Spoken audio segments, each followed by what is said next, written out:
I show 5 o'clock. Are we ready? This is the Transportation Commission meeting, November 16th, meeting at 5 o'clock.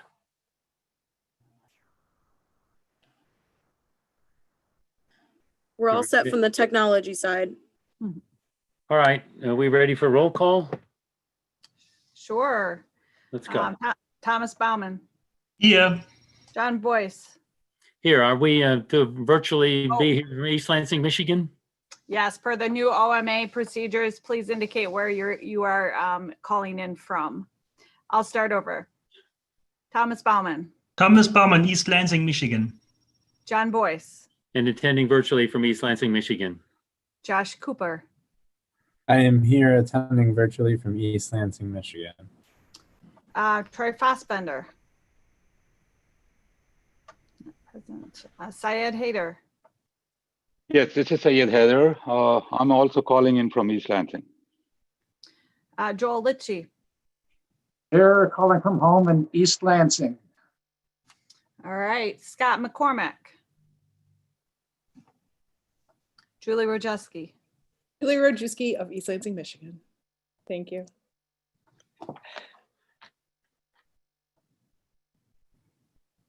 okay. There's Troy. And we have Troy on now. Yes, I am here. Calling in from, Troy calling in from East Lansing, thank you. Michigan. All right, next we have approval of the agenda. I'll move to approve the agenda. Thank you. All in favor of approval of the agenda, say aye. Aye. Aye. Aye. Any concerns? Approved. Approval of the minutes then. We have a second for the approval.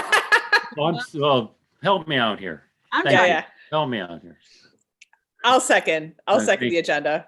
Thank you, Julie. Uh-huh. All right, we can move on to the approval of the minutes of the October 27th meeting. And do we need a motion? I'll move to approve the minutes from the October meeting. And Calling I have a I have a correction on it. I have one correction on there on the minutes, and that was the I'm looking for it. It's number 7 reports from chair and board members. It said it refers to the train crossing on Coleman Road, and I believe that's to be the trail crossing. Correct. Right. Any other corrections for the minutes of the October 27th meeting? All right, do we have a second for approval? Second. All right, approval of minutes, all in favor, say aye. Aye. Aye.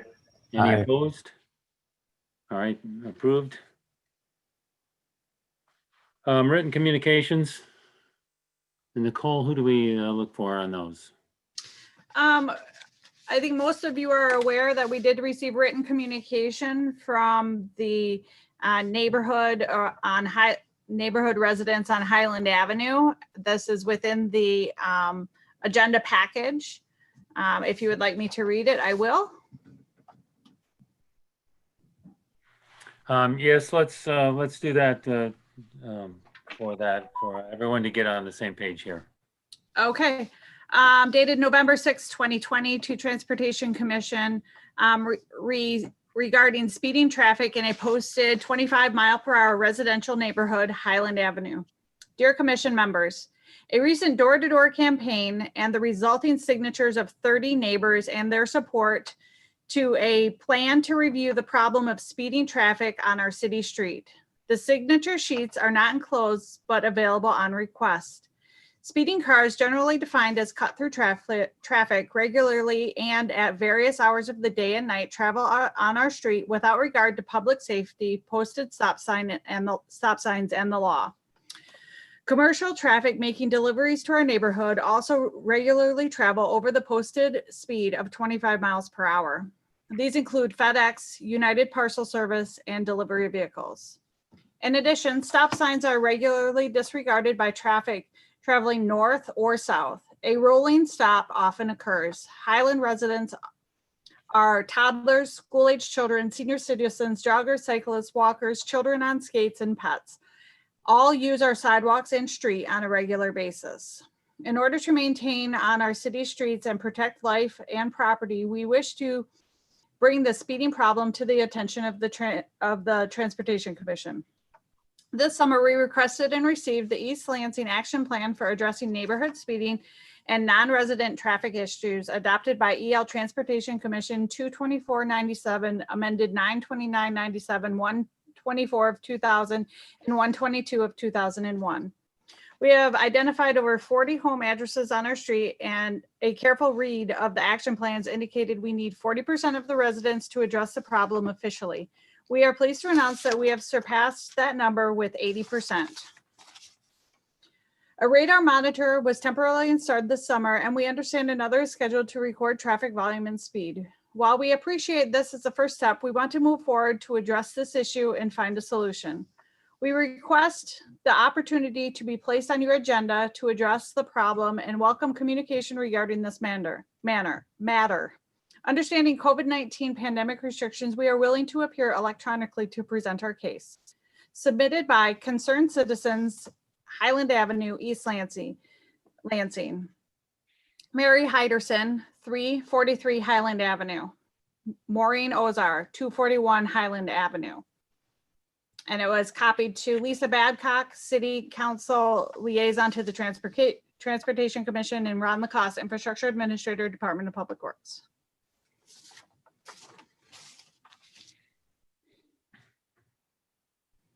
And we did receive these signatures for that, which is also in the package.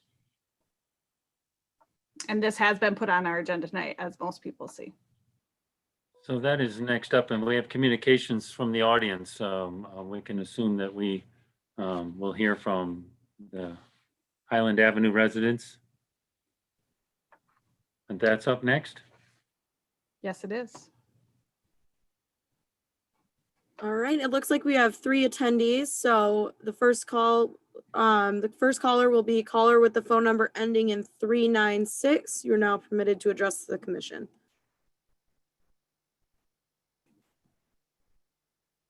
And you may need to press *6 to unmute.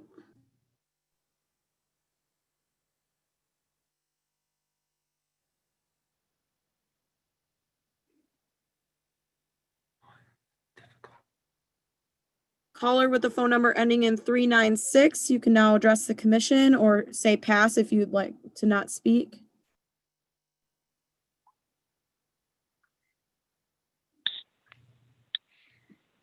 Good evening. Is this the Transportation Commission? Can you hear me? Yes, we can. Okay, great.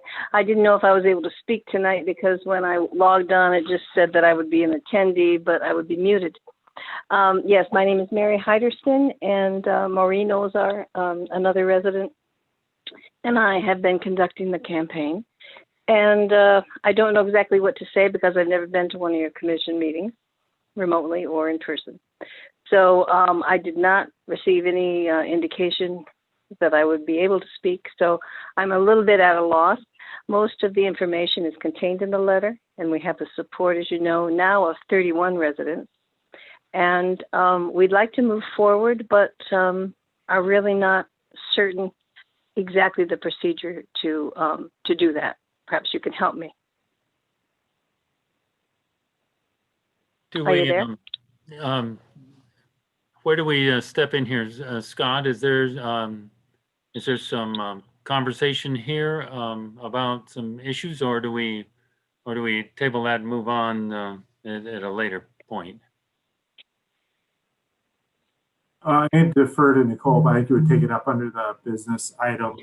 Okay. 4.1, and a lot of the neighborhood action plan would provide a framework for how to move forward.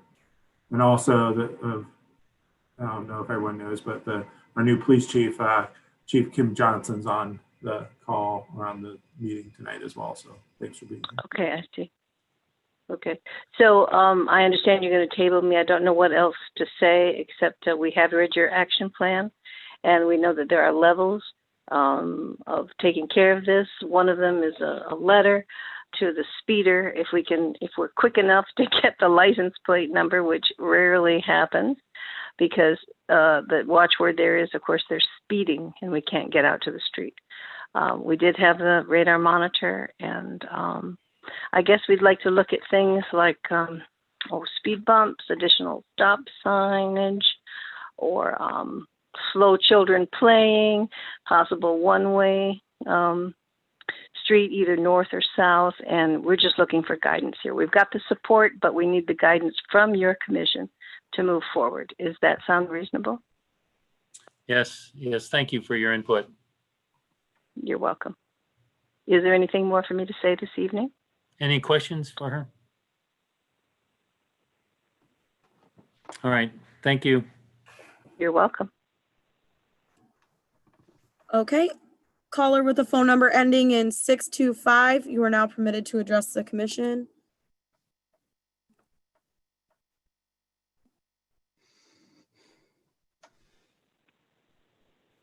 Yes, hello. Can you hear me okay?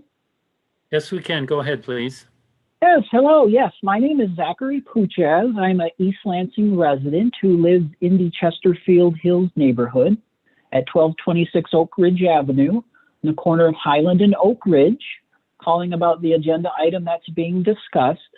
And I do work for a transportation engineering firm who has some experience managing traffic nationwide. I know we do a lot of work in the Washington, D.C. metro area. And just wanted to share a thought. I reviewed the Highland Avenue letter and signatures attachment, and I noticed that multiple neighbors suggested the installation of speed bumps to control traffic, and just wanted to share some insight about speed bumps for consideration for the Transportation Commission. I know some research has found that they don't necessarily control traffic speeds. In fact, in some instances, they increase traffic speeds, because what happens is frustrated drivers, after passing over the speed bump, will accelerate at a higher rate to try to make up for perceived lost travel time in either trying to meet the next speed bump or the next traffic control device. Another thought to share is that speed bumps do increase vehicle noise, again, for that same reason, the revving of the engines after going over the speed bump. And I know that our neighborhood does have a number of vehicles that pass through it that have modified exhaust systems. So hearing that rev, tire burning type sound that you may hear in a cartoon would be a reality with implementation of speed bumps. And on the flip side, you do have those commercial vehicles such as large garbage trucks and utility support vehicles that also are a little bit louder and would need to accelerate off that speed bump. So pending the location of that speed bump, it may not be perceived that traffic is slowing down. And I know as a former firefighter that speed bumps do decrease emergency response times, which is a concern of mine. So just wanted to share a few thoughts. I know there's some excellent transportation professionals here that probably are well aware and understand all of those. And just wanted to voice my 2 cents on that I don't necessarily know if speed bumps is the solution, but again, I trust your commission to take all that traffic knowledge that you're aware of to make the right decision for our community. All right, thank you. Thank you. Do we have any questions for the speaker? All right, thank you for your input. Okay, the last caller will be caller with a phone number ending in 371. You are now permitted to address the commission.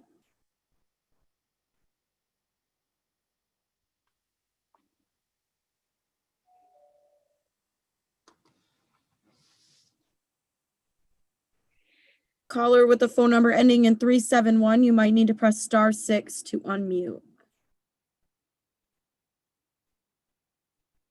Hello, can you hear me? This is Maureen Ozar. We can, thank you. Go ahead. Yes, I just wanted to add that when Mary Heiderson and I collected the signatures for the petition, many of the residents wanted to make comments about specifically what their concerns were, and those are all included on each of the petitions that residents signed. The main concerns are just the speed and the safety, the speed of the vehicles and the safety of the people on our street. So I don't know what the solution is, but we unanimously feel on this street that something has got to be done before something really horrible happens to one of our residents. Thank you. All right. Thank you for your call. You're welcome.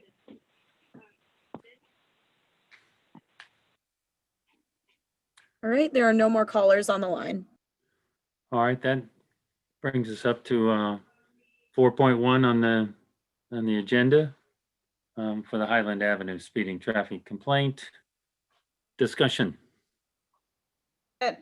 John, just to input here, as Scott had indicated earlier, Chief Johnson is on the line to go over any speeding and items that he can provide from his office.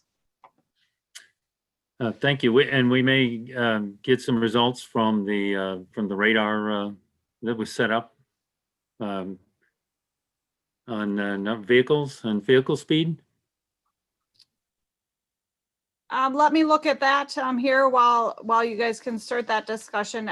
From my initial review of that, I believe we had some information on that did not indicate there was as many high speeds through this area, but let me pull that up. Thank you.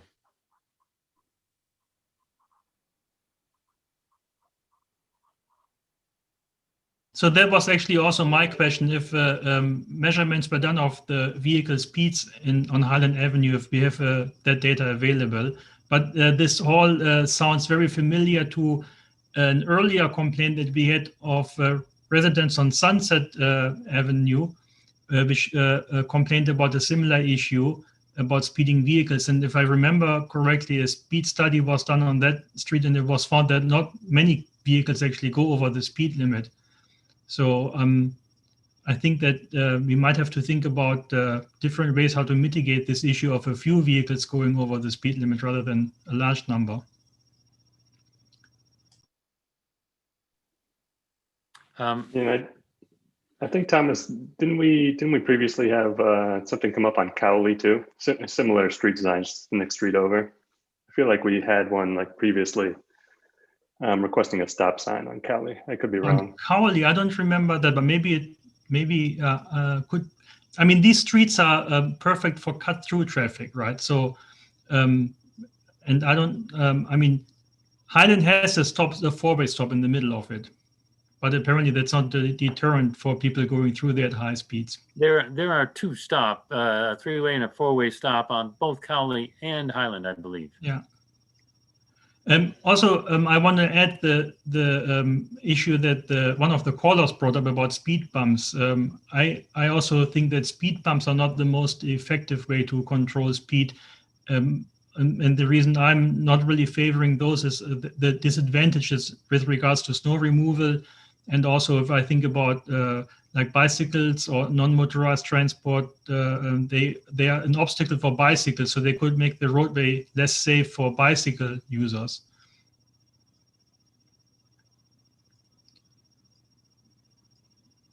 Yeah, and I don't know if like it's kind of like an unfortunate street design, right? Because they're both Highland and Cowley are just like straight shots between two major roads. And I don't know that there's like the type of width that you could do like curb extensions or chicanes or anything like that. I don't know what type of remedies are even possible at that width, or just like that would be a major street redesign. So for for the benefit of our attendees, I want to make it clear that when we talk about these previous conversations that have been had, this does not mean we are unsympathetic to this plight. I myself live on a street that is often used as cut through traffic. Cars do seem to go quite quickly, and we lack sidewalks. So we have that particular unfortunate street design. So I am very sympathetic to what you're experiencing. We are, as Troy and Thomas have indicated, somewhat limited, because if the data suggests that cars aren't actually going that fast, it sort of doesn't, that's where it becomes an enforcement question. It becomes a challenge for what can we do. And I appreciate that Troy's thinking out loud about alternative street designs and traffic slowing mitigation strategies, because this is obviously a widespread problem. The fact that we can each name several streets that have come to us with this problem, I think there is a larger problem that needs to be thought through. And that's not to minimize the Highland problem, but again, this is something that comes up a lot, too much, I'm guessing. And so I think that as we have this conversation, we need to think about how often this challenge arises. Yeah, and if I could just interject here, I have that data that everybody's looking for. I will include this into the minutes here, but the speed summary report, I believe this was done in September to October. There is a total of 494 vehicles that were counted. Obviously, as said before, the speed limit is 25 miles per hour. 196 vehicles were clocked below 21 miles per hour. 238 vehicles were clocked between 21 and 26 miles per hour. 54 vehicles were clocked between 27 and 32 miles per hour. 4 vehicles were clocked between 33 and 38 miles per hour. And 2 vehicles were clocked between 39 and 44 miles per hour. Now, I don't, in the information I'm looking at right now, I don't have the times correlated to those, but we do have the, 33 sheets plus, of information that we could pull that for to be able to get times. Does anybody need any of those numbers repeated? Thank you. So hearing from the chief of police then on if they've had patrols through the area, if there have been any incidents or tickets issued?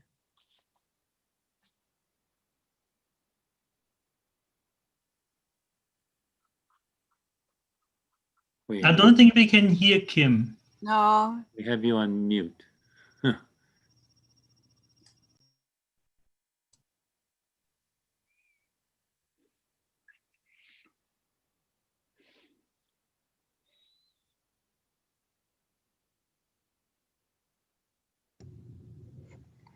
Well, I can't. Now we are hearing. Can you hear me now? Yeah. Yes. Okay, thank you.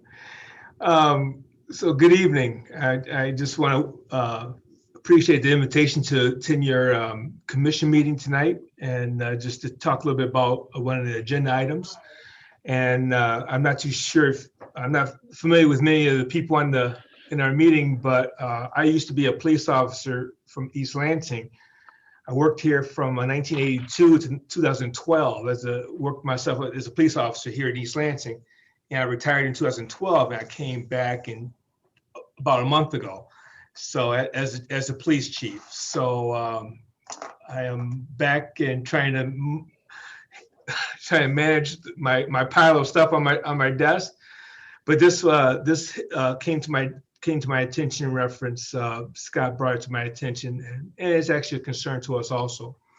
So I'm familiar with the cut. I'm familiar with your streets. I'm familiar with Highland. I'm familiar with Cowley, Renninger, Court, and all that stuff. It was just not to say it's the same problem that's come up, but the problem hasn't gone away over the 30 years that it's a couple unique streets there that needs attention at times. And I think we're at a point now that it needs some attention. So what I appreciate Nicole providing that information to us. She mentioned she's going to include that in the minutes of the report, which would be good for us to have. But also, I'm going to ask Nicole if we can get the times, possibly we can spend some time reference the times that some of these cars will be going through. Of course, we can imagine maybe beginning of work or at the beginning of the day and end of the day, maybe some, I'm assuming those may be some times that are happening because people try and cut through, try and get to work and things like that. But if we can nail down some of those times, it would actually help us considerably. We also are planning, our staff's limited, as you know, everyone's staff is limited, dealing with, personnel issues and things like that. But we are starting the first of the year, we are going to go to some people may have heard of it before. It's called a community-based policing model that we used to do here in the 1990s, back when I was when I worked here. And the concept of it is where we can actually assign officers to certain districts. Every district in the city would have an officer assigned to them. And they, of course, they work shift work. They work either day shift or night shift, but there'll be an officer assigned to, I'm going to use the Cowley and Highland area as an example. That on our map that's listed as District 32.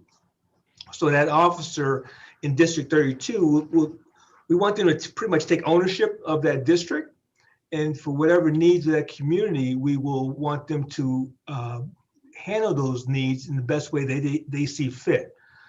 So let's just say we come up with an issue with the speed, and let's say we have speeding, let's say they're speeding at 7:30 in the morning and again at 4:30 in the afternoon. That day shift officer, if they're not on other police calls, they will make time during those certain times and patrol that area and hopefully write some tickets and enforce the traffic laws if there's any violations going on in that area in that particular time. We unfortunately, though, we don't have the resources to have someone there designated for the whole day, of course. But if we can nail down some of these times, we can have the district officer start paying a little more closer attention to those particular streets.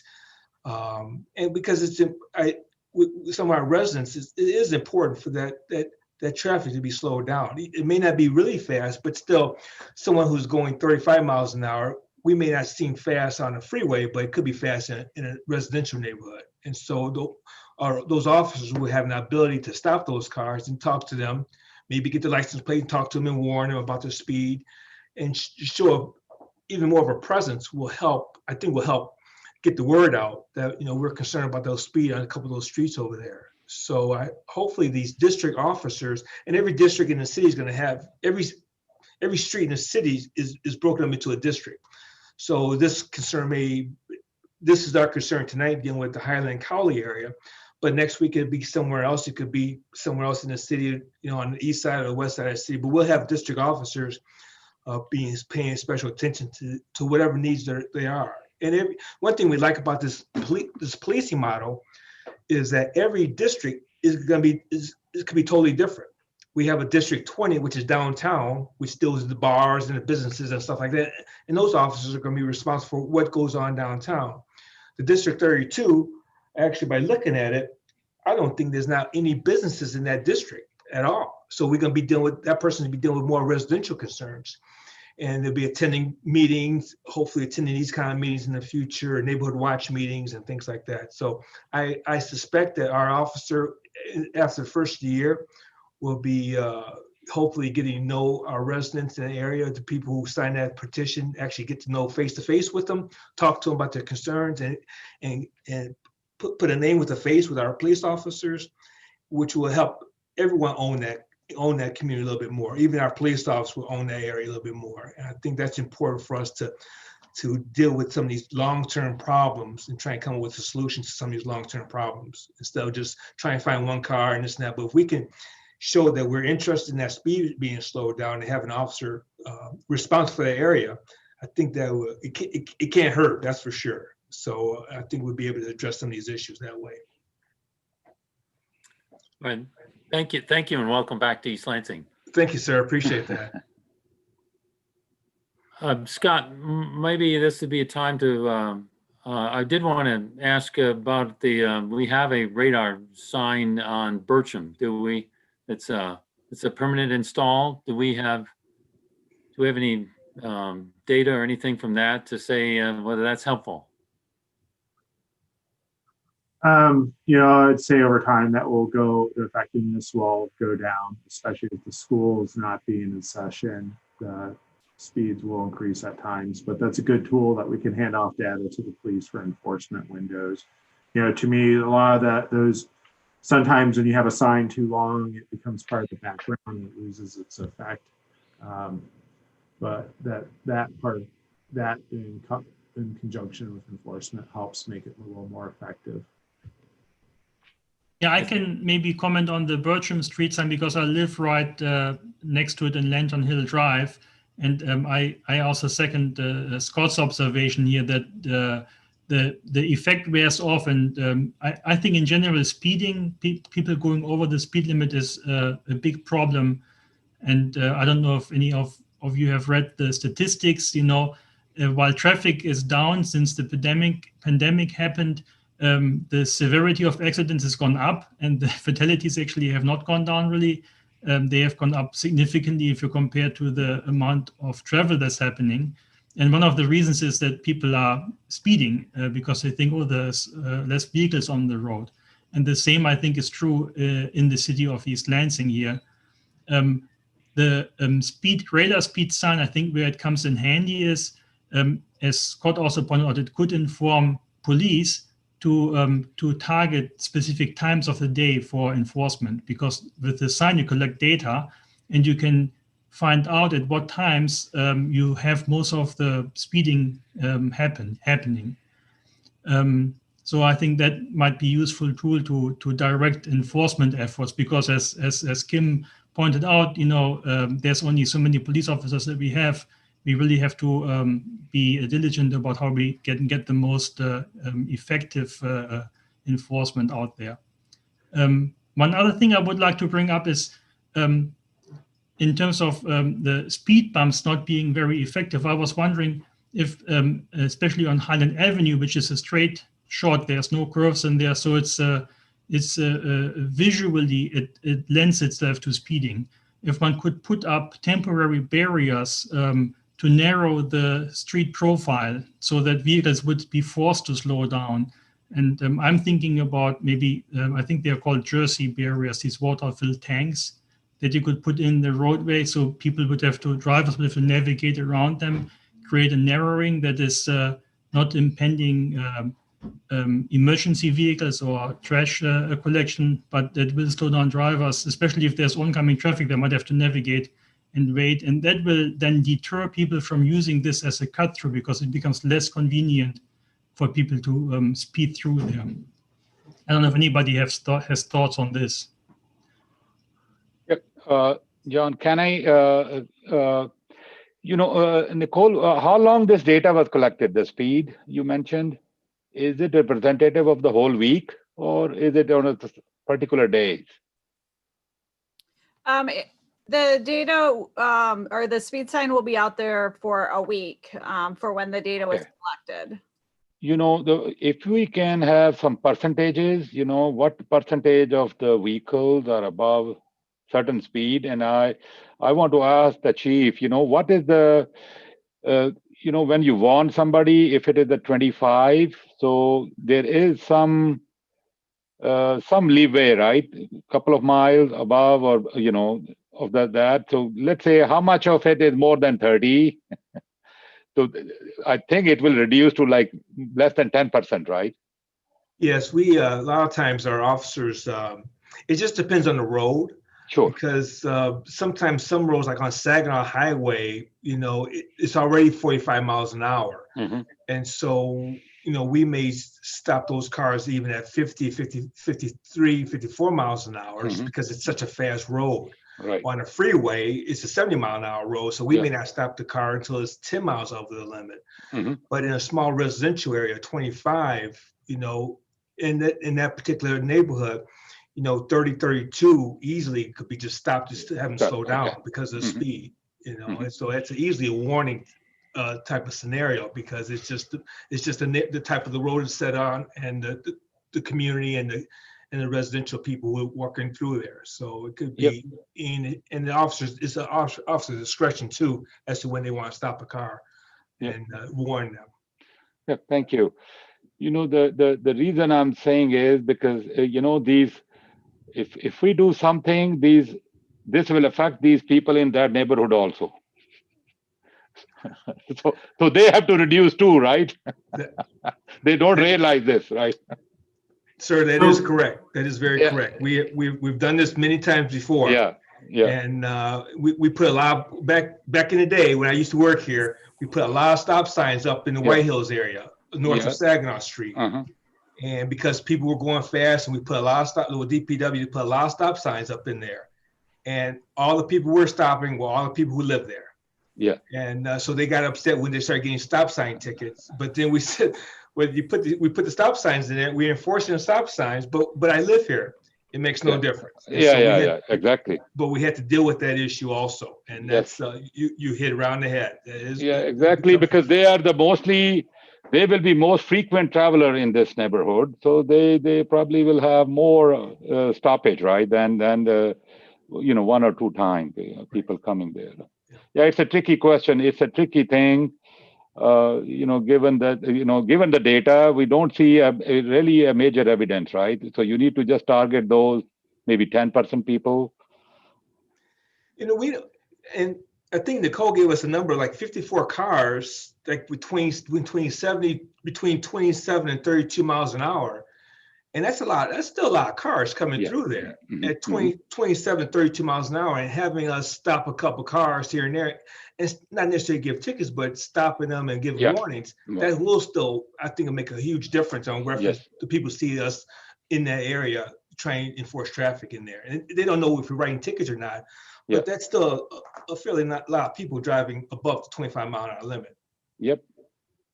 I think presence of police there for those critical timings will probably help, right? For sure. Yes. You know, the reason I'm saying this, in our neighborhood, they put a stop sign because we have people requested for children and all that. So I'm stopping there all the time, but it is more pain for the neighborhood. Okay, so we need to think this way too. Because I'm going every day, so you know, not now, but you know, and then everybody has to obey the stop sign. It's not that you are living in that neighborhood.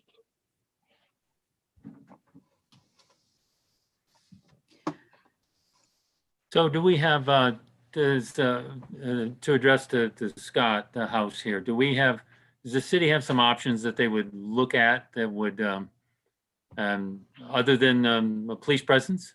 So taking this back to the neighborhood action plan. So we got a bunch of signatures. We need to validate that they're on the right blocks, and that will trigger if it's a level 1, 2, or 3 response. Then this will trigger a new traffic study because we had that, and we'll do a more rigorous one, put some additional signs, collect more data, and if it meets the threshold, then we'll come back and then we'll follow the action plan about talking to the community, saying this is what we found. And the one thing I'd like to compliment the signatures on this. That was the best signatures I've ever seen because it provided input about what they wanted to see. That was, you know, that should be something we use elsewhere because it was very effective to share what they were seeing to help us understand what the concerns were. Just because we have other data doesn't mean we can't go back out. You know, that's going to help drive that. And also, we have a great relationship with the police. This has been a very trying time with COVID for all the staffing. So providing that data to Chief Johnson's team will help tie that off. In essence, we're almost doing the tier 1 response by having the radar sign and providing that data to the police. And once we have that, then that will determine under level 2 or 3, which level 2 is stop signs, increased enforcement, pavement markings, or temporary narrowing, which Thomas alluded to. Level 3 is a little more draconian, which would require at least 25, a lot more speeding, you know, in the area, but that could include traffic circles, speed humps, or so forth. I think in general, speed humps can be problematic because they might solve an acute problem, but it's the people that live in the neighborhood that suffer through the use of the speed bumps. in my experience on Moyes River Drive in the city of Lansing, people speed down there until they hit the speed bump and then they speed again. Mhm. Nicole, do you have anything to add as well? No, just, does everybody have a copy of the traffic calming action plan on the Transportation Commission? All of our new members and everybody should have it, but if anybody doesn't, I will send that out to the group just to make sure everybody's on the page. It goes through the level 1, 2, and 3 traffic control measures that we need to do and the thresholds that are associated with each. Obviously, the level 1 is, the speed limit signs and enforcing and some of the radar, traffic data collection that we have been doing. Level 2, as Scott indicated, goes over the stop signs, the neighborhood speed watch program, on-street parking changes, and a couple other ones. But there's a threshold there that is incorporated into this action plan. The threshold is an average 24-hour speeds more than 2 miles per hour over the speed limit. Okay, It doesn't appear at this point that we have that, but that's just with our limited 1 section of data. So as we verify the signatures and we go out there and do, more radar speed, speed collection, we would be able to discern that even a little bit more. And then the OR for the threshold for the level 2 is at least 50% of traffic during a problem hour are found to be non-resident traffic. So there's a lot of detail in this plan. As you get into level 3, those thresholds change. You have that 24-hour speed is over 5 miles per hour over the speed limit, and 25% of the traffic is non-resident. So just to go through that, but I will make sure that everybody on the commission has this, the copy. Yeah, Nicole, how do we determine who is not in that resident in the area from the license plate? How do that would be from the traffic following? Sorry, Scott, I didn't hear you. So there'll be observation, someone out there and possibly following people at times. Oh, okay. That's a very tough one. And at this time, very staff intensive, which would be very tough to validate. Yeah, because this is a part of your threshold, right? So there has to be some data which is more reliable on that, right? Yeah. Correct. But then there are means nowadays where you could put up cameras like they have done on Bourke Street for traffic studies, and that could identify vehicles and track through from where to where they are going. So it might be very elaborate to set that up, but in principle, there's ways to do this nowadays that can give you very detailed information. Yeah, Nicole, if you could send that around, I don't think I have seen that. Yeah, me too. Yeah. Me too. Again, I will send it to the whole commission. Okay. So even if you have it, this will be, everybody will get the same copy. I mean, it is the last update, I think, as was indicated before, was 2001. And it was approved by the Transportation Commission at that point. So I have another more general question. Maybe Chief Johnson also could chime in. But what I'm seeing also is that, people complain about speeding, and then we do a speed study, and it turns out, well, actually, it's not that much above the speed limit, right? But maybe for a residential area, 25 miles per hour is perceived as a too high speed when you have kids on the street or pedestrians, especially streets with no sidewalks. And wouldn't it be great if we could put a 20 mile per hour speed limit in residential streets that have no through traffic, that have no sidewalks maybe? But I know that the Michigan law doesn't allow that. I was going to say, Michigan law, we're lucky that we even have 25 mile per hour local streets. Right now, there's a prohibition against increasing that depending on drive space on local versus major streets. And if you're on a major street, the aperture opens wider. So there's got to use caution because 85th percentile would snap a new chalk line for speed limits.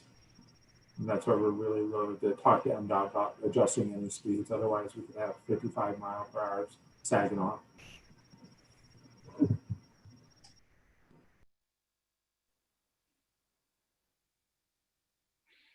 So where do we, where does the commission go with this, for this report? Where do we look to proceed? I think city should do what Scott was saying. They need to verify the signatures and all that, right? And then we start from the initial step, right? So does this need to come back to the commission again on the next meeting, or can we move it on from here for further study then for the city? Is that, Nicole, would that be next?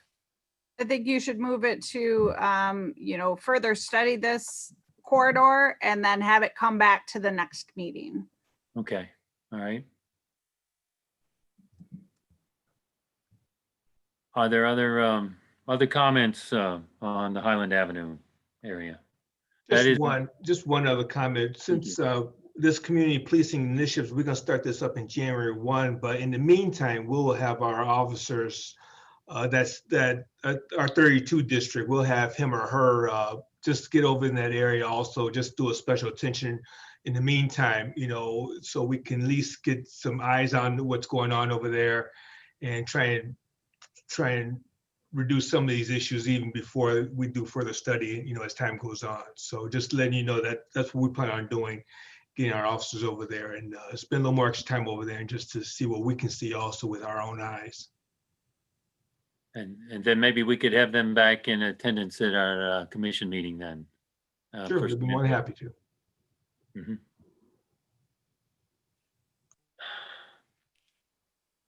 One other issue brought to my attention, and I don't know what the impact is there, but the on-street parking issue.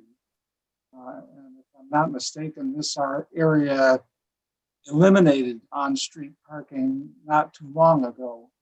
And the question of whether that has had an impact, whether that's another traffic slowing device, having cars parked along the street. Do we have parking on one side of that street? And Cowley, I believe, has parking on, which is a wider street, I believe has parking on both sides. Is that correct, Scott? 1 second, I'm going to look at our parking information.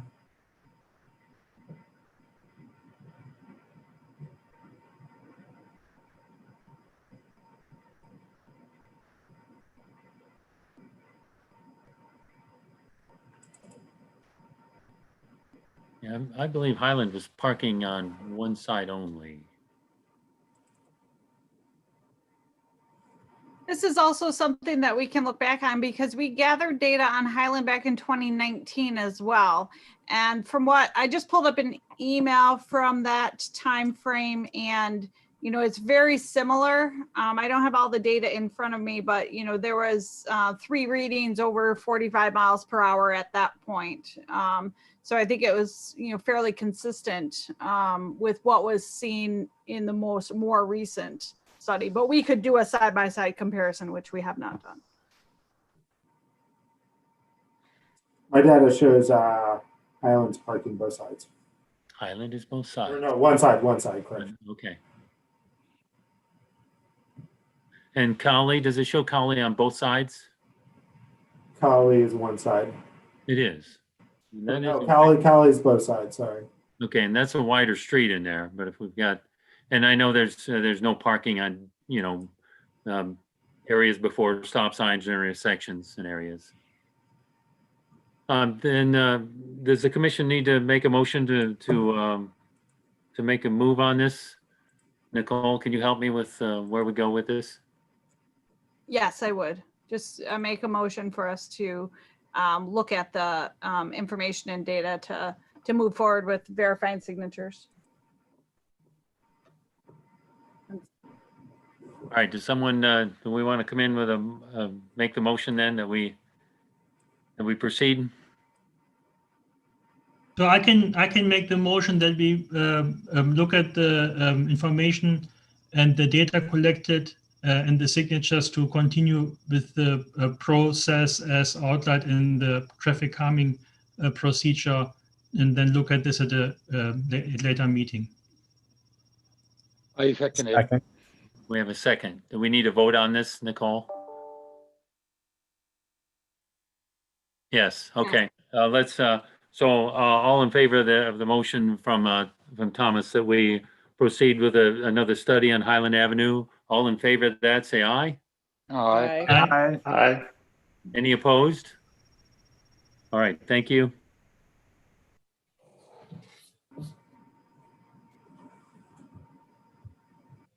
Nicole, do we move on? Are we all right there? Yes, we're okay. I'm looking for some help here. So we have next on, we have the 2021 meeting schedule. Yes, so at this point, we need to set our meeting dates for the 2021 calendar year. Part of something that I included in this was to think about our day that we're meeting, because currently we meet on the third Monday of every month. We've been doing this for as long as I can remember. But at this point, Commission on the Environment also meets on the third Monday of every month. Now, this provides a conflict with everybody meeting virtually at this point. And honestly, I don't see that this is going to change anytime soon. So I have looked at the calendar. The first Monday of every month is available at the same time, our normal time, not at 5 o'clock, at 6 o'clock, as an option to be able to meet, moving forward. A couple things to think about. The first Monday in January is January 4th, right after the holidays. So you could choose to not meet on that one and meet on the other, 10 or 11 at this point. Transportation Commission has typically not met in December. There's no reason why you cannot meet in December if it was the first Monday of the month. One other point is the first Monday of July and the first Monday of September are holidays. July 5th would be a carryover from July 4th because that's on a Sunday, and September 6th would be Labor Day. So obviously those two dates would not be meeting dates. So you take those two out, we're down to 10 meeting dates. And that would be meeting on the first January of the year, or the January 4th, which would be right after the holidays. Or, I just checked my calendar. That works for me. Yeah, 6 will be fine if we go to 6, but like you said, certain weeks like January, we can change it to second Monday, or no? There are the other Mondays, every other Monday of the month, regularly scheduled meetings are already taken up by other commissions. Okay. Mm-hmm. We could miss July and September unless I'm guessing something needs to come before the commission, and then we would need to schedule around that, and as we did in October. Yes. Yep. And I'm not sure what business, how much business we'll have between now and January 4th, but, we can still plan to schedule that meeting. And if it's up to you guys. All right, we have, how about some other comments on that? How does that sound for the first Monday in the month? I will no longer be on the Transportation Commission next year, so I'm not going to comment on the schedule for next year. We miss you already, Thomas. Yes, we do. I'm okay with the first Mondays. All right, I'd say I am. All right. I move that we move our meeting to the first Monday of every month, starting January 4th, 2021, And with the suspension required by the holiday schedules in July and September, with the possibility of rescheduling on those months, in those months, if needed. And would you like to move forward with December in there as well? Sure, starting December 2020. I amend my movement. Including December. Oh, yeah. 21. As of December 20. Sure. Yeah, sure. Yeah. All right. I So that would, second. Thanks, God. all right, we have a second. That would give us the January 4th meeting then for Yeah. 2021. Yeah. All right. We need a, We we can have do a, it. we have a motion and a second. We are ready for a vote on that for our meeting the first Monday of the month for the year 2021. All in favor, say aye. Hi. Aye. Aye. Any opposed? All right, first Monday of the month. Be prepared here. I think that's going to be a tough one to remember. It may just fly by and we'll realize that it's not later in the month. I'm going to find that difficult. Well, we'll get to see each other in a couple weeks. We can provide support.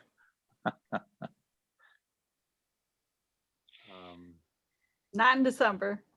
We're not We are skipping December. Okay. for 2020. All right. Never mind. I'll see you in January. Yes, there you go. Okay, we'll do our best. All right. Okay, so that moves us on to our unfinished business, which takes us back to a Lilac Avenue parking issue. And we do have a caller. I'm going to ask if Emily can, I believe, let's see, hold on. I got an email and the new president of the Red Cedar Neighborhood Association would like to speak. All right. He got on late. His last number ends in 857. Okay, I can go ahead and let him in right now for you. Is that okay with everybody to start this off? Yeah. All right, caller with the phone number ending in 857, you can address council and press *6 to unmute.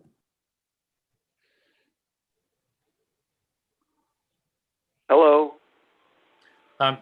Hello, please go ahead. Yeah, my name's Chris Barton. I just now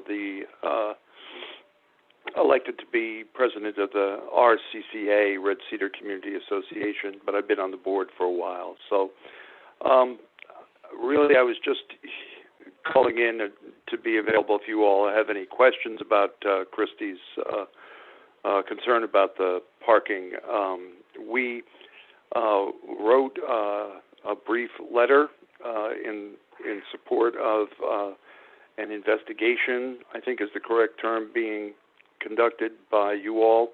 We didn't want to, Christy came to the board and we discussed her concerns at part of a couple of different board meetings, and we came to the decision that we would not know enough to say whether there should be a sign put up there, or the effects it would have on traffic flow in the neighborhood and so forth, and that's what the Transportation Commission is for and has expertise in. And we read the bylaws that you guys were talking about earlier in the meeting about thresholds of, changing in neighborhoods of signs or signage or speed limits and so on. So that's why we wrote the note that we did to you all, so that she'd be able to bring it forward.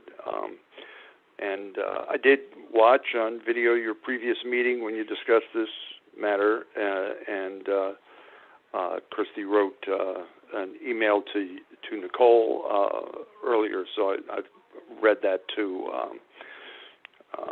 So anyway, I'm just here if you have any questions or anything. All right, thank you. Do we have any questions for the caller? All right, I would like to remind everyone on the commission, if you're not familiar with that area, there's very little curb and gutter and very little sidewalk.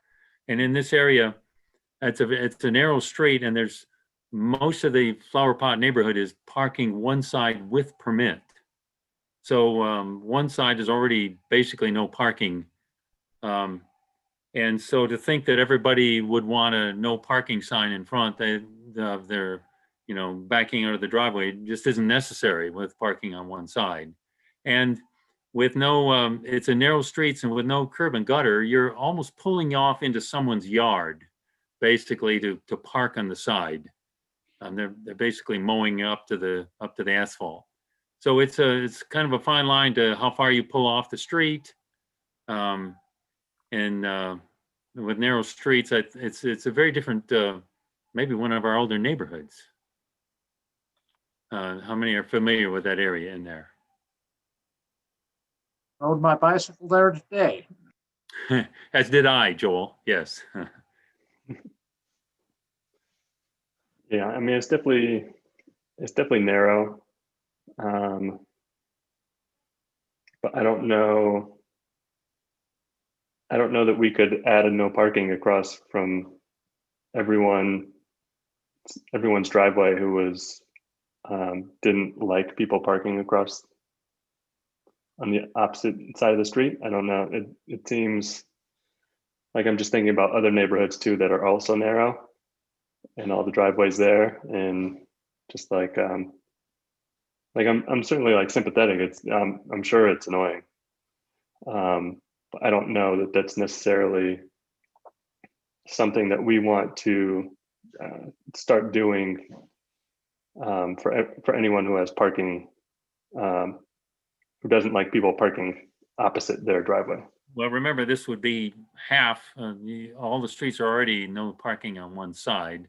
And this area was basically moving the sign back. We already have a no parking to the intersection of what I believe is 33 feet.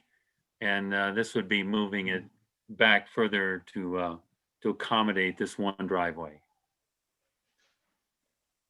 So I see it as a little different than just a blanket no parking and by everybody's driveway.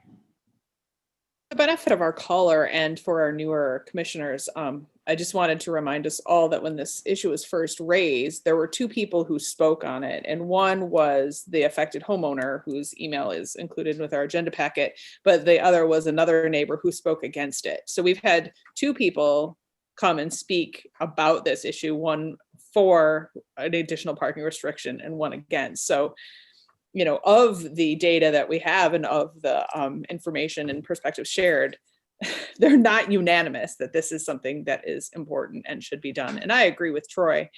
I think, John, I appreciate the diplomacy that you're using to suggest that this is just one instance. But again, there are so many narrow streets with driveways that back to places where people would prefer there not be parking. And unless we're prepared to and welcoming of everyone requesting sort of bespoke parking solutions for their area, I'm a little leery. Understood, but the person that spoke against also backs out of their driveway to no parking on that side of the street. So they will not have anyone across from their driveway parking because there's no parking on that side. I just did a little off balance there on the comment. So I guess here's then my question. If we proceed with this, do we only allow those to vote who live on the side opposite the no parking? I don't have the answer to this, right? No. All right, yes. And maybe it might be useful to lay out what the possible solution would be, so that we can discuss something concrete rather than saying, we obviously don't want to invite everybody that has a driveway with no opposite driveway to ask Transportation Commission to put a no parking zone across from their driveway. That would be not very constructive, I think. But so let's say, for instance, we would support a change of the layout there. Would that require a vote of the block to support a change in the parking measure? Maybe Nicole or Scott can comment on that.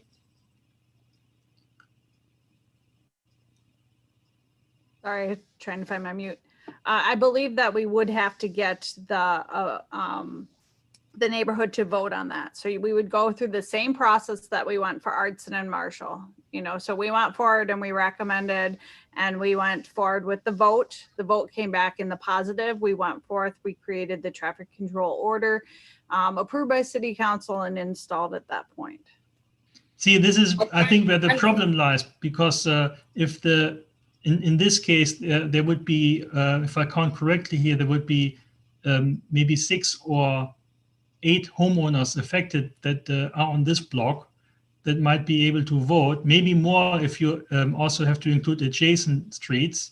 This is outlaid in the ordinance, I think. And you have one homeowner that effectively supports this measure, and very likely most of the other homeowners that will not support it.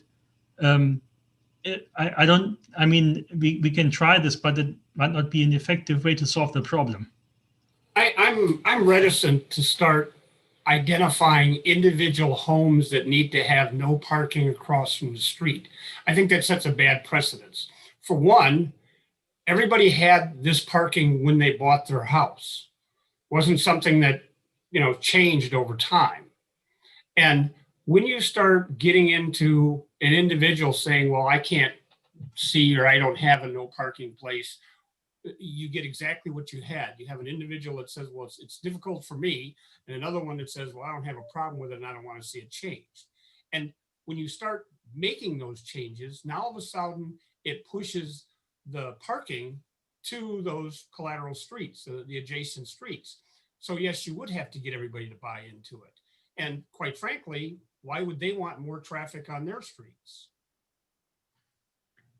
All right, I'll comment once more on this, though, that we have narrow streets with no defined edge, no curb. So some cars may park off more into a yard than others. Others may be on the street, encumbering it a little more.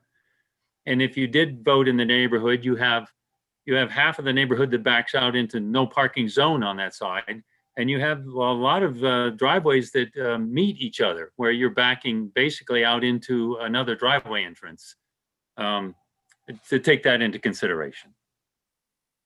But I think the comment here is to define where you're pulling off and how much room you're leaving the street there. I mean, it could be basically with a single lane left. You're certainly not going to pass 2 cars there with a car pulled off on the side there, partial. It's just hard to define where parking is on that, which kind of muddies the water on defining, you know, how accessible is it to back out of your driveway. I'm sure the policy is not muddy. The practice likely is, but you know, we do have policies about cars pulling off onto grass to park. So that would be a violation, right? And again, I am sympathetic. And there are lots of neighborhoods that don't have curb and gutter to create these delineations, but I think we seem to be really grasping at trying to make this an exceptional case when in fact, I'm not convinced that it is. Though again, I'm sympathetic. My house is set up the same way that this homeowner's is. Like, I absolutely get it. And I yet, have another idea. And this is in the Bailey neighborhood. We went through this process of identifying streets that were too narrow to allow parking, on-street parking. And this, if I understand correctly, this is a pilot project, right? But how far along are we to think about applying this in other neighborhoods? Maybe there's a common solution here that we can look at the whole Flower Pot neighborhood and identify streets that just don't allow on-street parking, period, because they're too narrow for that. So I can chime in on this. So I don't think there's much interest in expanding that. In specific conversations with the Red Cedar neighborhood, they already have enough parking restrictions where any further restrictions would not be well received. A lot of the feedback from the neighborhood there was the ability for people to pull off to the side. And some of this, I look at this problem in particular, I think it might be sensitivity of work trucks or other people parking across from the garage. And that might be one of the ramifications of having rentals living by you or other things which are kind of intangibles that might not be seen in this policy.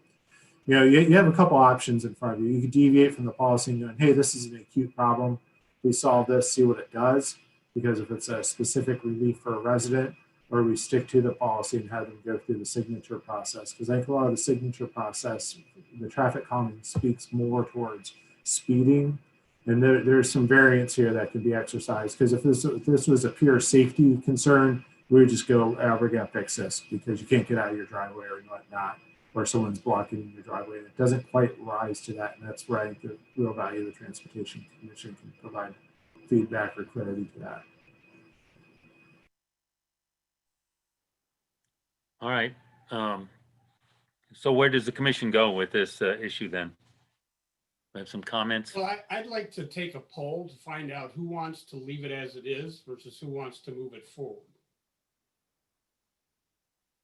I would support Scott's idea of fixing the problem without involving the pre-scrub process, because I think the pre-scrub process will not resolve this issue.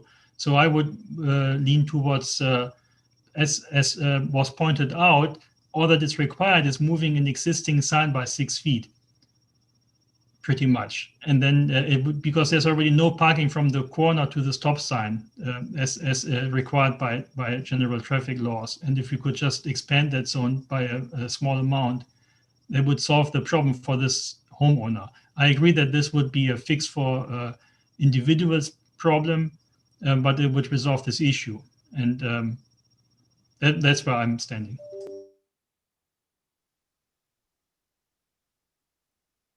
So is before we vote, Scott, can you make it explicit how and under what conditions we would allow for an individual remediation versus a sort of community remediation? And part of that is I want to better understand this process and make it clear so that if other people want to seek their own individual solution, they can make such a case. This is a slippery slope. Right. I completely understand. And but I reframe this, we don't get many calls from people to go, hey, I'm having problems getting in and out of my driveway. And that's what helps localize this and what's changed. So, you know, the neighborhood traffic calming deals with traffic calming. So in theory, if you were to require signatures, you would have to get to a level 2 to change on-street parking. But, you know, kind of this is kind of different. This is enjoyment of property and whatnot, and things have changed in the use of the neighborhood. So that's the only thing that's a little different here, which I think makes this trickier. And, you know, certain neighborhoods, Bailey, Chesterfield, they're, it's always going to be tricky depending on the alignment. And I hate to introduce the word pilot again, but, you know, they're, you know, just by moving something, you know, honestly, we were joking, oh, we could put a fire hydrant there, but no, we're not going to do that. But you know, there's options here. We could look at it more, but I asked staff to study this. You know, we're just going to be doing cheetah flips, and we're not really, we might not see the right problem at the right time.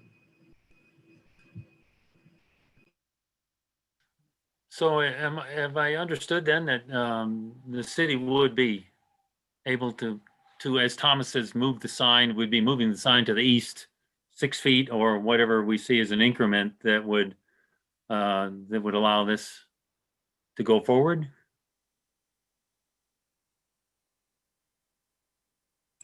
Well, it'd be, as I understand it, moving it north up Larkspur where the drive's more off of. And that's, Nicole, correct me if I'm wrong on this. Say that one more time. The drive, it's not actually off of Lilac proper. No, it is. I was just looking at that as well while everybody was talking. I believe the address is 1079 and where they want the no parking is in front of 1078. So some of these numbers got switched. I will make sure that that's represented in the minutes and updated in last week's minutes as well. So it's 10, Christine White lives at 1079 Lilac Avenue and her drive is on Lilac. Then to John's and Thomas's, we have the ability to just extend that no parking closer to the intersection, or just move it down a ways closer to the drive on the opposite side. All right, do all the commission members see that? Do you have that in your packet that Nicole sent to us that shows that on the Lilac Avenue? Is that something we'd like to move on, as Scott put that to us for moving that sign? That we see this as a request that we wouldn't need to go back to a vote of the neighborhood?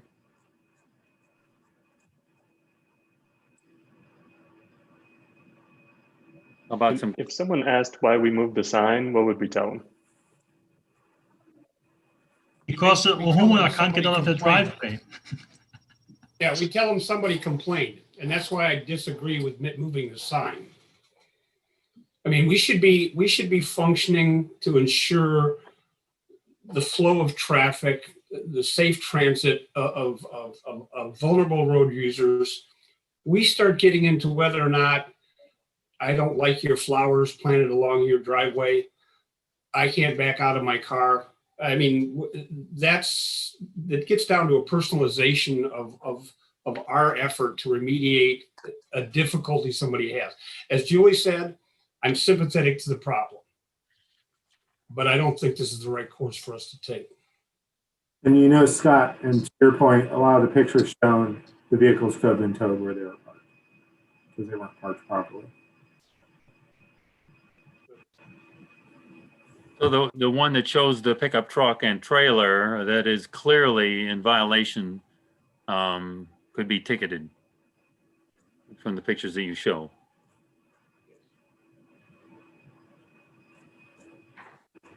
You know, unless the homeowner does their job of calling that in to see if an officer can come out or to go just talk to that person and explain to them what's going on. I mean, I've had that problem 100 times when I was an association president in Plymouth.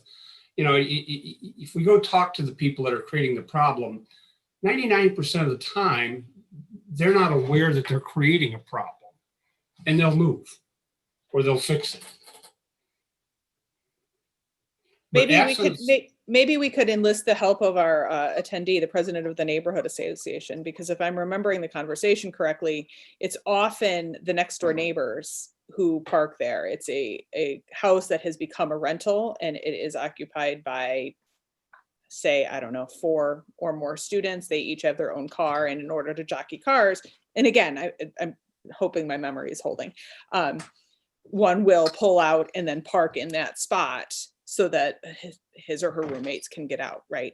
So there, you know, as we talk about elegant solutions, one might be alerting the students that this parking spot is not ideal.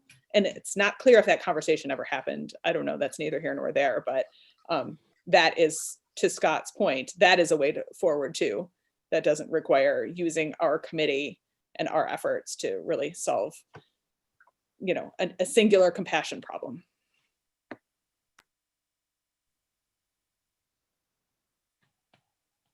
What's the wishes of the committee then to move forward here?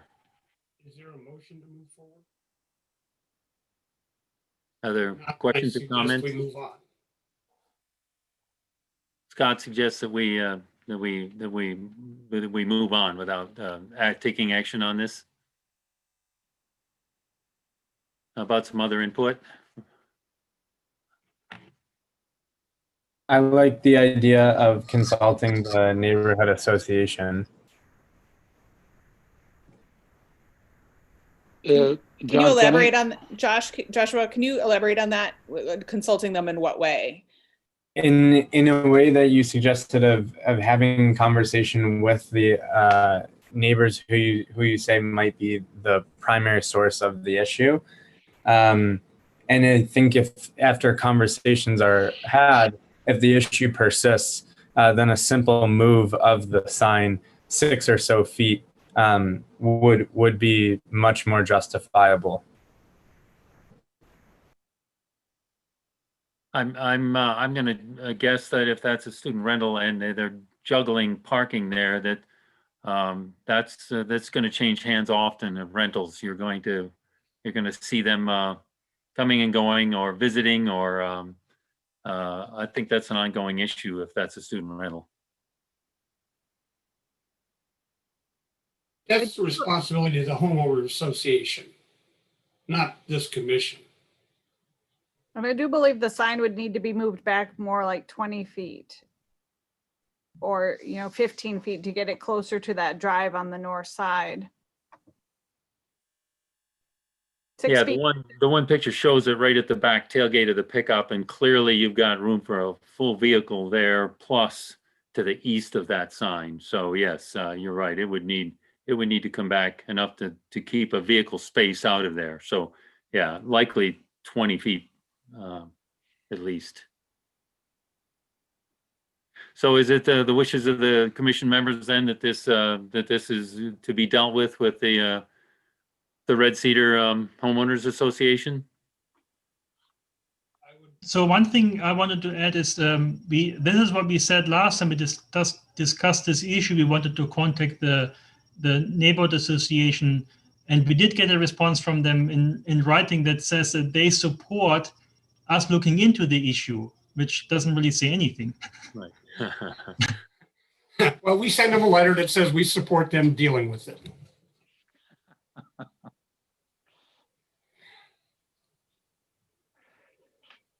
Is that the best wishes of the commission then, to leave it at this point for this issue? So somebody could make a motion that we as Scott pointed out, shoot this back at the neighborhood and say they should talk to the neighbors that are, maybe they can come to a solution that doesn't require us putting in the restriction. I move that we communicate with the homeowner association president and ask him to deal with the situation appropriately. However you want to wordsmith that. Right. That means discussing with the parties involved to come to a solution about this parking issue, I guess. Yes. And could the solution come back to us then and ask the city to move the sign? If that were to be the wishes of the neighborhood association. If that is the process they propose, sure. Yes.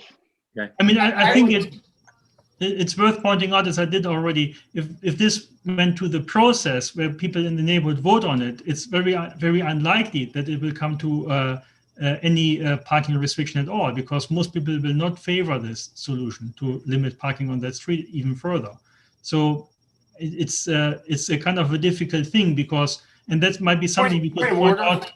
Yeah. Point of order. We need a second in order to move on to discussion. Okay, I second the motion that Scott made. All right. So we can discuss it. I would like to add to the information we present to the neighborhood association is that if we were to follow process and have the block and adjacent streets vote on this, it would be very unlikely that it would resolve the issue, because most people that live on the street, especially if they are renters, will not favor this restricted parking. So I think I wouldn't want to presuppose what the will of the neighborhood is. I would just let him do his job as association president to intermediate, and then if necessary to poll the residents for their desired solution. Right. What I mean, Scott, is I agree with you. I agree with you. I'm just pointing out to them that the tools we have in place, which is a process, will likely not resolve the issue. That's what I'm pointing out. I just don't think we should tell them that. I don't think we should prejudice their survey.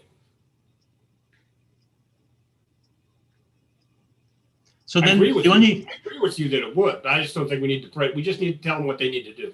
The only thing we have to figure out and how to formulate this in a way that, in a productive way that possibly resolves the issue for the neighborhood. Yeah, I mean, who would be responsible for contacting the Red Cedar, the gentleman who joined us earlier? I think he's still here, but my point, I wanted to follow up on what Thomas just said, that we want to consider the will of the neighborhood. The will of the neighborhood is not allowed to be expressed if we can't remember the word, I'm trying to think of. If we circumvent, thank you, circumvent the voting process. That's correct. That's why maybe a better solution is to talk to the people involved directly and have them resolve the issue. Agreed. I think we are in agreement on that. All right, we have a motion and we have a second. Are we prepared then to vote on this, to send this back to the neighborhood association? Yes. All right, with that, let's all those in favor then of sending this back to the neighborhood association, say aye. Aye. Aye. Aye. We have any opposed?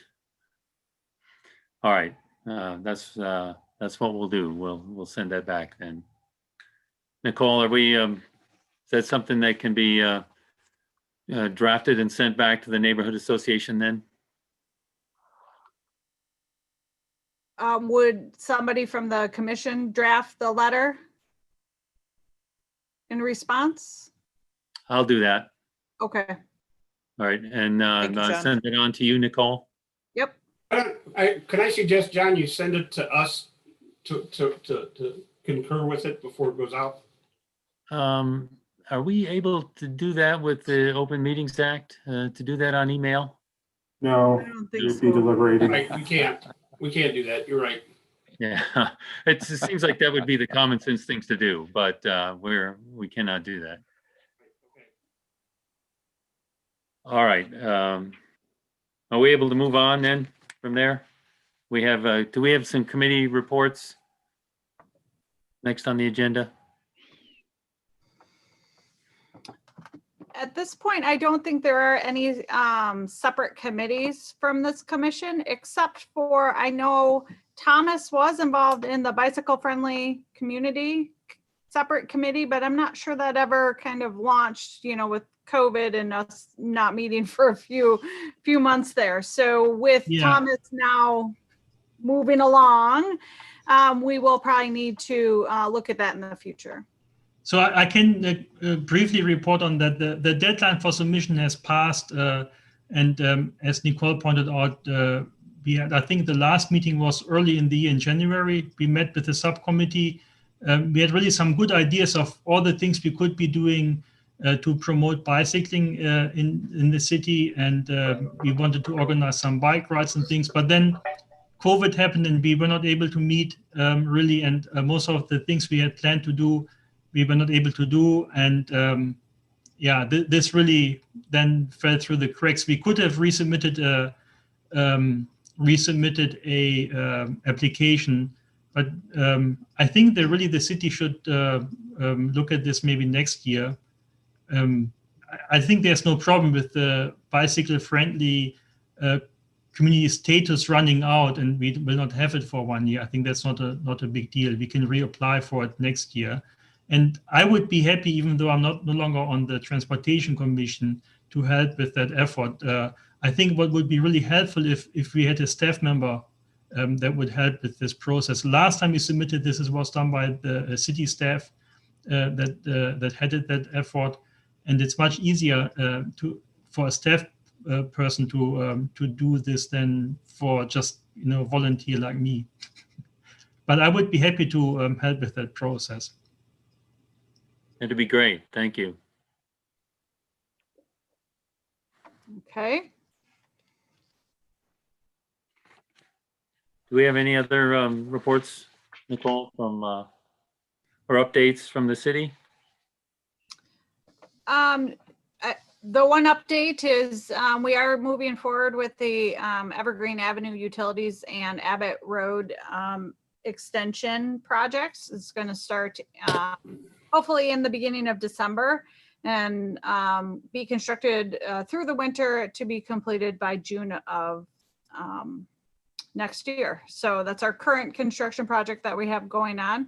Obviously, as we get further along here into our fiscal year 21, or not fiscal year, calendar year 21 meetings, we'll have some more updates on the road and utility projects coming up in fiscal year 21. All right. Any, let's see, we have reports from chair and board members. Do we have any comments, announcements from the commission members? I have a question in regards to something that was mentioned last week about a traffic signal possibly being installed at the walkway of, I believe it's Albert Street and in Abbott, right near the new apartment building. I was just curious if there's a status update on when that installation will happen. Yes, we are still working with the developer on that. We are hoping that we can get that resolved here over the next couple of weeks to be able to get that project moving. So I don't have a definite schedule on that, but it is something that we are pushing, the contractor to get installed. All right, and that's the area where we do not have a pedestrian crossing signal on that southwest corner. side. Yep. Right. Mhm. Any others? So is this Thomas's last meeting then, if we're not meeting in December? It looks like it, right? Well, I would like to use my time then to thank you for your leadership, your service, your brilliant thinking, excellent questions, and dedication to making our streets better, safer, and nicer for everyone, however they transport themselves. Same here, And Thomas. We will miss you. Yeah. Thank we you, will. Julie. Thank you, everybody. I wanted to also say a few words. I was just actually trying to look up when I started on the Transportation Commission, and I think it's 4 years now that I've been on there, maybe 3, but probably 4 years actually.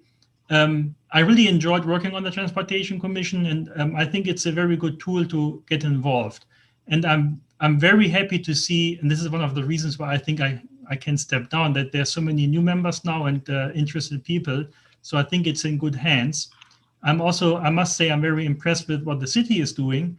I really must say, I like Nicole and Scott and Stephen and Andrew, who have been working on the Transportation Commission, very supportive with what people suggest. And I know that sometimes it's not easy because there are so many different ideas, and everybody has their pet peeve or pet projects that they want to promote. But I really like the way this is going, and I hope I can continue to be involved. It's just, I have other things that I also want to spend time on, and I think I did this for a number of years now, and I can move along, but I see it's in good hands, so I'm very happy to see that.